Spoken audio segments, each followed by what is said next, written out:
पीढ़ियों से गरीबी चली आ रही, गरीबी मिट ही नहीं रही है। सब गरीब मिट गए पर गरीबी नहीं मिटी, बाप मर गया गरीबी नहीं मरी। तो ये गरीबी कैसे मिटे, दरिद्रता कैसे मिटे? दूसरा प्रश्न है कि जो मनुष्य से जाने अनजाने में कोई पाप हो जाते हैं तो पाप से छुटकारा कैसे मिले? तीसरा प्रश्न है, घर में कलह कलेश बहुत होता है परिवार में, उस कलह कलेश से छुटकारा कैसे मिल सकता है? चौथा प्रश्न है कि मनुष्य के मन में भय बहुत रहता है, डर रहता है, वो डर से मुक्ति कैसे हो सकती है? बहुत अच्छा सवाल पूछा गया है कि दरिद्र कैसे मिटेगा। हर आदमी दरिद्र को मिटाना चाहता है। और भारत देश में तो आज मैंने न्यूज में सुना था कि 80 करोड़ लोगों के राशन कार्ड बने हुए हैं। 80 करोड़ लोगों के राशन कार्ड, और पूरी जनता की संख्या 125 करोड़ है। तो बचे कितने लोग? ज़्यादा से ज़्यादा बचे 50-55 करोड़ लोग बचे जो कि अपनी कमाई खा लेते हैं, और बाकी 80 करोड़ तो इनको सरकार खिलाती है। अब ये बेहद गरीबी का नतीजा है। लोगों के पास में खुद के खाने भर का भी इंतजाम नहीं है, ये हालत है। खुद के खाने भर का भी लोग कमा नहीं पाते हैं। अभी लॉकडाउन लगा है, बड़ी समस्या खड़ी हो गई। जिस दिन से लॉकडाउन लगा है उसी दिन से सरकार किसी के अकाउंट में पैसा भेज रही है, और किसी को भोजन बना बना कर खिला रही है, और किसी को तो राशन दे रही है, और किसी को सामान दे रही है, और पुलिस वाले बांट रहे हैं, सब खिला पिला रहे हैं। और समाज सेवी जो कमेटियां हैं, समितियां हैं, वह भी सेवा में लगी हुई हैं। बहुत से लोग इसमें दान भी दिए हैं गरीबों के लिए। तो हमारे देश के अंदर कितनी दरिद्रता है। तो दरिद्रता कैसे मिटेगी? चाणक्य ने बहुत वर्ष पहले ये बता दिया है। क्या बताया? क्या बताया? उद्योग नास्ति दारिद्र्यम जपतो नास्ति पातकम मौने चा कलहो नास्ति नास्ति जागरतो भयम। बड़ी मजेदार बात है कि उद्योग नास्ति दारिद्र्यम, दरिद्र का नाश उद्योग धंधे से होगा, बैठे रहने से नहीं होगा। तो हमारी सरकारों को चाहिए, अगर देश का दरिद्र मिटाना है, देश की गरीबी मिटाना है, तो कृपया हर प्रदेश में, हर जगह, हर जिले में उद्योग धंधे प्रारंभ कीजिए, कंपनी खोलिए, फैक्ट्री लगाइए, रोजगार बढ़ाइए। तो हमारे देश के लोग उसमें उद्योग करेंगे, नौकरी करेंगे और कमाई करेंगे, गरीबी दूर हो जाएगी, दरिद्रता दूर हो जाएगी, सबकी उन्नति हो जाएगी, सबका विकास हो जाएगा। उद्योग नास्ति दारिद्र्यम जपतो नास्ति पातकम। जप करने से पाप नष्ट होता है। जप का अर्थ मतलब क्या है? भक्ति। जप माने भक्ति। भक्ति करने से पाप का विनाश होता है। जितनी भक्ति करोगे आपका मन पवित्र होता जाएगा, आपके द्वारा पाप होना बंद ही हो जाएगा, आपके द्वारा पुण्य होने लग जाएंगे, तो अपने आप पाप नष्ट हो जाएंगे। और मौने चा कलहो नास्ति, अगर घर में कलह कलेश रहता है तो मौन रहिए, ज़्यादा प्रत्युत्तर मत दीजिए। वह स्त्री बुद्धिमान है जो अपने पति को प्रत्युत्तर नहीं देती, रिप्लाई नहीं करती। और जो स्त्री कौवा जैसे कटर कटर बोल बोल कर अपने पति की बात को काटती रहती है और बतकट्टी है, चोट्टी भी है, बतकट्टी भी है और झोट्टी भी है, हठी भी है और सठी भी है, उनके घर में कलह कलेश कभी नहीं मिटेगा। कलह कलेश तभी मिटेगा, थोड़ा मौन रहिए, हर व्यक्ति को जवाब मत दीजिए, बात मत लड़ाइए। और ये कब संभव है? सहनशीलता होगी तभी मौन हो पाओगे। अन्यथा बोलोगे क्या हमने नाक कटाई, हम मौन क्यों रहें, चुप क्यों रहें? हम बोलेंगे जरूर, तो बोलोगे, लड़ाई झगड़ा होगा, घर में मारपीट होगी, तो नरक हो जाएगा। और क्या है? तो कलह कलेश को खत्म करने के लिए कम बोलना चाहिए, चुप हो जाना चाहिए, मौन रह लेना चाहिए, अपने से बड़ों को जवाब नहीं देना चाहिए, उनसे बात नहीं लड़ाना चाहिए। तो घर का कलह कलेश खत्म हो जाता है। कुछ लोगों की मर्यादा अदब लिहाजा मानना चाहिए। ऐसा क्रोध और जोश खरोश नहीं दिखाना चाहिए कि हम किसी को समझते ही नहीं हैं, क्या कर लेंगे हमारा वो। अरे तुम्हारा तो तुम्हारा कर्म ही करेगा, तुम्हारा चरित्र करेगा। तुम्हारी जो ये आदत स्वभाव बिगड़ा है, ये भयंकर क्रोध, यही तुमको निपटाएगा। कोई कौन क्या कर लेगा, क्यों कर लेगा, कोई इसका क्या मतलब है।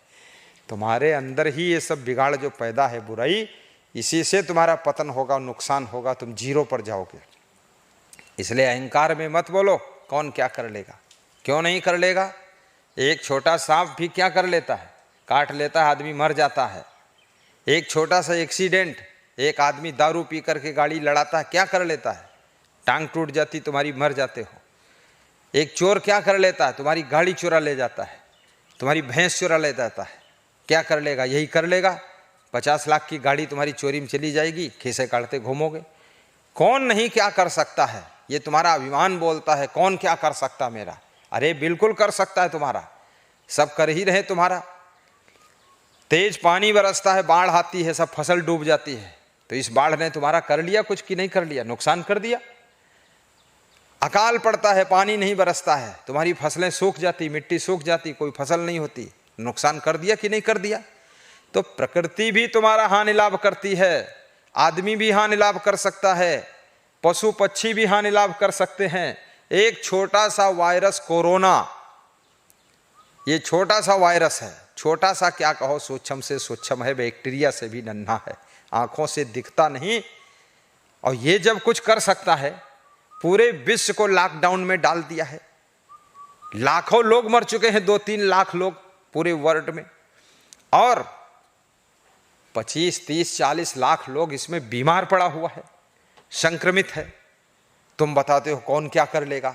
अरे ये कोरोना वायरस तो इतना कर लिया है, आदमी तो बहुत बड़ा हो, तो बहुत कुछ कर सकता है। इसलिए अहंकार भरी भाषा मत बोलो, चुप रहो, शांत रहो, कलह कलेश मत करो। मौने चाकल हो नास्ति नास्ति जागरतो भयम। और जो जागृत है, क्या जागृत है, जिसका विवेक जागा हुआ है, उस व्यक्ति का भय समाप्त हो जाता है। इसलिए विवेकवान बनो, ताकि आपके पास में कोई भय न रहे। विवेकवान विवेक से कार्य करता है, भय मुक्त हो जाता है, चिंता मुक्त हो जाता है। बिन विवेक कोई ना सुखी, बिना किए संतोष, सबको देखो हाल यहाँ, पढ़े अपढ़ मन कोश। बिना विवेक के कोई सुखी नहीं रह सकता, सदगुरु विशाल देव कहते हैं। और जिसको संतोष नहीं, वो भी सुखी नहीं रहेगा।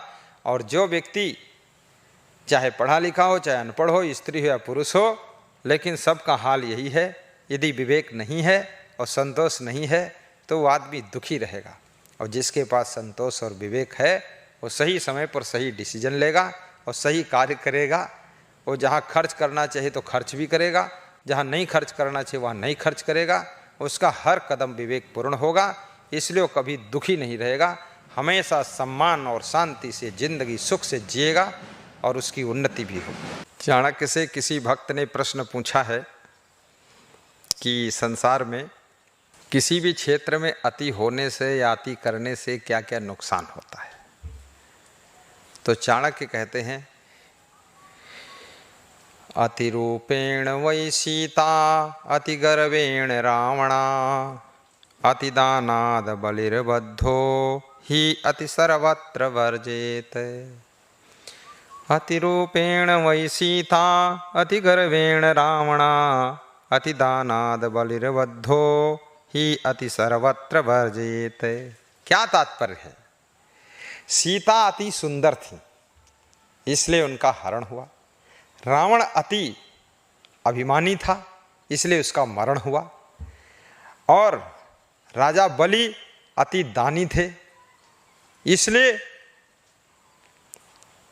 उनका भी जीवन असमंजस में पड़ा।